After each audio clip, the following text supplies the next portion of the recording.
اب خالد ابن ولید کے بارے میں آپ نے سنا ہوگا کہ ٹوپی میں سرکار کا منہ مبارک تھا ان کے،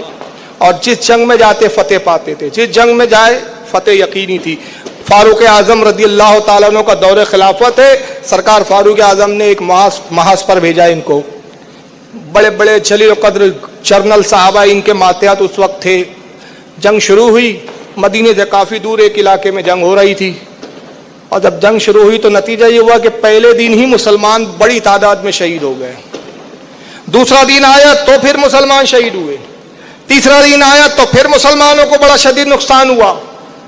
حضرت خالد ابن ولید رضی اللہ تعالیٰ عنہ روزانہ رات میں بیٹھتے، محاسبہ ہوتا، میٹنگ ہوتی کہ بھائی شکست کی کیا وجہ ہے، ہم مسلسل دشمن سے مغلوب ہو رہے ہیں، ہار رہے ہیں، کمزور ہو رہے ہیں، کیا بات ہے۔ روزانہ ترتیب بدلی جاتی، فوج کی جو ہے ترتیب جو ہوتی ہے، فوج کی جو صفیں لگائی جاتی، صفوں میں تبدیلیاں لائی جاتی، لیکن کوئی نتیجہ برآمد نہیں ہوتا۔ اس طرح گزرتے گزرتے تقریباً ایک ہفتہ گزر گیا۔ آخر میں خالد ابن ولید نے اپنے دل میں فیصلہ کر لیا کہ لگتا ہے کہ یہ جنگ بالکل اب ہارنے والے، اور آج تک ہوا نہیں کہ جس جنگ کا میں جرنل رہا وہ فوج کبھی ہار گئی ہو، وہ جنگ ہم ہارے ہو، لیکن یہ آج پہلی بار ایسا ہو رہا ہے۔ آپ نے صحابہ کو رات میں جمع کیا اور فرمایا کہ دیکھو میں اس نتیجے پہ پہنچا ہوں کہ یہ جنگ میری کمانڈ میں نہیں جیتی جا سکتی، یقیناً مجھ میں کہیں نہ کہیں کوئی کمزوری ہے، صفوں کی تربیت میں یا تو کمزوری ہے، یا میں جن لوگوں کو بھیجتا ہوں محاذ پر شاید میرا چناؤ غلط ہے، کچھ تو کمزوری ہے جو میں سمجھ نہیں پا رہا ہوں، اس لیے میری رائے یہ ہے کہ آپ مجھے معزول کریں، میں اپنے آپ کو ہٹاتا ہوں اس عہدے سے، میری جگہ کسی اور کو سپہ سالار بنا لیں۔ صحابہ نے انکار کر دیا، کہا کہ خالد ابن ولید یہ کام ہم ہرگز نہیں کر سکتے، اس لیے کہ امیر المومنین فاروق اعظم نے آپ کو اس کا سپہ سالار بنایا ہے، تو جب امیر المومنین نے بنایا ہم کیسے آپ کو ہٹا سکتے ہیں۔ ہاں یہ کیا جا سکتا ہے کہ امیر المومنین کی طرف ایک قاصد بھیجے اور جنگ کے حالات بیان کرے، پھر وہ جو فیصلہ فرمائے اس کے مطابق عمل کیا جائے۔ آپ نے کہا اگر قاصد بھیجیں گے جانے کو اس کو اور 5-6 دن لگ جائیں گے، اور پھر آنے کو 5-6 دن لگ جائیں گے، نتیجہ یہ ہوگا کہ جب تک تو ہم پوری فوج ہی ختم ہو چکی ہوں گی۔ تو میری رائے یہی ہے کہ آپ مجھے معزول کر دیں، میری جگہ کسی اور کو جنرل بنا دیں۔ کافی بحث مباحثہ ہوتا رہا، لیکن آخر صحابہ نے کہا کہ اگر ہم جنگ ہارتے ہیں تو منظور ہے، ہم شہادت کو گوارا کرنے کے لیے تیار ہے، لیکن اے خالد آپ کو ہم نہیں ہٹا سکتے۔ چنانچہ ہوا یہ کہ کوئی صحابی ان کو ہٹانے کے لیے تیار نہیں ہوا۔ بہرحال صبح ہوئی، جنگ شروع ہوئی، اور جب جنگ شروع ہوئی مسلمانوں نے حملہ کیا۔ دوپہر کے وقت قریب تھا کہ بس مسلمانوں کے پیر اکھڑے اور اب بھاگ، یا تو جان بچاؤ یا مرو، یہ نوبت تھی۔ تبھی لوگوں کی نگاہوں نے دیکھا کہ ایک گھوڑ سوار بڑی تیزی سے فوج میں داخل ہوا مسلمان،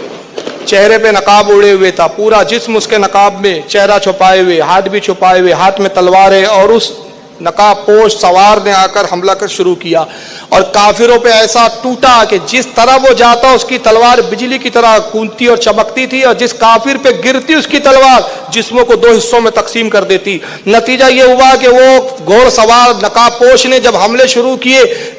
فوجوں کی فوجیں اس نے الٹ دی، پشتوں کی پشتیں الٹ دی، اور صحابہ اس کو دیکھتے تھے اور آفرین کہتے تھے، اور آپس میں کہتے تھے یہ اللہ کی طرف سے آج غیبی مدد ہے، یا تو یہ فرشتہ ہے جو ہماری مدد کے لیے آیا ہے، اور چونکہ اس کا حسن اتنا زیادہ ہے فرشتے کا کہ ہم اس کے حسن کی تاب نہیں لا سکتے، اس لیے اس نے نقاب اوڑھا ہوا ہے۔ بعض کہتے نہیں یہ کوئی جنات ہے، شاید اس کی شکل بڑی ہیبت ناک ہے، اس لیے اس نے اپنی شکل کو چھپا رکھا ہے کہ کہیں ہم ڈر نہ جائے۔ بہرحال جو بھی ہے یہ اللہ کی طرف سے ایک غیبی تائید ہے۔ بس وہ لڑتا رہا یہاں تک کہ شام تک جو جنگ ہارنے والے تھے فتح میں تبدیل ہو گئی، اور چرچا ہونے لگا کہ اگر آج کی جنگ ہم جیتے ہیں تو اس نقاب پوش کی وجہ سے جیتے ہیں۔ دربار بھرا، خالد ابن ولید اس محل پر جب قابض ہوئے، آپ دربار میں تشریف لائے، تخت پہ رونق افروز ہوئے، اور پھر تذکرے ہوئے کہ کس نے کس کو مارا ہے، مال غنیمت کی بات ہونے لگی۔ پھر آپ نے فرمایا کہ آج کی جنگ کا سہرا یقیناً اس نقاب پوش کے ذمے ہیں، اسی کے سر ہے کہ جس کی وجہ سے آج ہم جنگ جیتے ہیں۔ کہاں ہے وہ نقاب پوش؟ اس کو قریب لایا جائے تاکہ اس کی ہمت افزائی ہو، اور امیر المومنین فاروق اعظم کی بارگاہ میں میں اس کی بہادری کے کچھ تذکرے کروں، تاکہ دربار خلافت سے اس کو انعام و اکرام سے نوازا جائے۔ جب آواز دی گئی کہ وہ نقاب پوش حاضر ہو جائے، لیکن کوئی سامنے نہیں آیا، پھر آواز دی گئی، پھر سامنے نہیں آیا، پھر آواز دی گئی، بار بار تو آخر میں خالد ابن ولید کہتے ہیں کہ میں اللہ رسول کا واسطہ دیتا ہوں کہ وہ نقاب پوش اگر اس مجمع میں ہیں اور اپنے آپ کو چھپائے ہوئے ہیں تو وہ ظاہر ہو جائے. تبھی مجمع کے پیچھے سے وہ نقاب پوش نے ظاہر ہوا, لوگوں نے جگہ دی. آہستگی کے ساتھ وہ خالد ابن ولید کے قریب آتا ہے وہ نقاب پوش, اور کان میں کچھ جملے کہے. خالد ابن ولید نے مسکرا دیا اور آپ نے فرمایا کہ تخلیہ, آپ لوگ سب چلے جائیں. کہا حضور یہ کیا بات ہوئی تھی, کون سی راز کی بات ہوئی کہ وہ نقاب پوش نے آپ کے کان میں کہا اور آپ نہ اس کا چہرہ دکھاتے ہیں نہ ہم پہ ظاہر کرتے کہ آخر وہ کون بہادر ہے, ہم بھی تو اس کے چہرے کی زیارت کرے. فرمایا یہ تمہارے لیے غیر محرم ہے,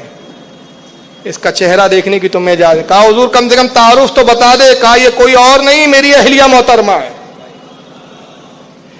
یہ میری اہلیہ ہے. اور پھر اپنی اہلیہ سے جب خلوت میں آئے تو پوچھا کہ تم کیسے جنگ میں آئی اور یہ معاملہ کیا ہے, تم اس جنگ میں کیسے کود گئی؟ تو کہا کہ حضور میں گھر کی صفائی کر رہی تھی, مجھے وہ ٹوپی نظر آئی. آپ وہ ٹوپی بھول گئے تھے جس میں رسول اللہ کا منہ مبارک تھا, تو مجھے یاد آیا کہ یہ ٹوپی جب تک پہنچیں گے نہیں جنگ فتح ہو نہیں سکتی. تو میں ٹوپی لے کر آ رہی تھی, میں نے دیکھا کہ جنگ کے حالات ایسے ہیں کہ اگر میں آپ کو ٹوپی دینے کے لیے تلاش کروں تو خود بھی ماری جاؤں گی اور جنگ بھی ہار جائیں گے. تو مجھ میں ایک قوت بیدار ہوئی, مجھ میں مجاہدانہ ایک صلاحیت کا ایک اضافہ ہوا اور میں نے تلوار لے کر حملہ کرنا شروع کر دیا. خدا کی قسم میں تو ایک کمزور عورت ہوں, میرے بازو میں طاقت نہیں کہ میں اتنے بڑے دشمنوں پر جو ہے گروں اور قتل کروں. یہ جو کچھ آپ نے قوت اور جو کچھ کرامت اور معجزہ دیکھا یہ رسول اللہ کے منہ مبارک کی برکت تھی. یہ سرکار کے منہ مبارک کا عالم ہے کہ حضور کے منہ مبارک باعث برکت بھی ہے, باعث قوت بھی ہے.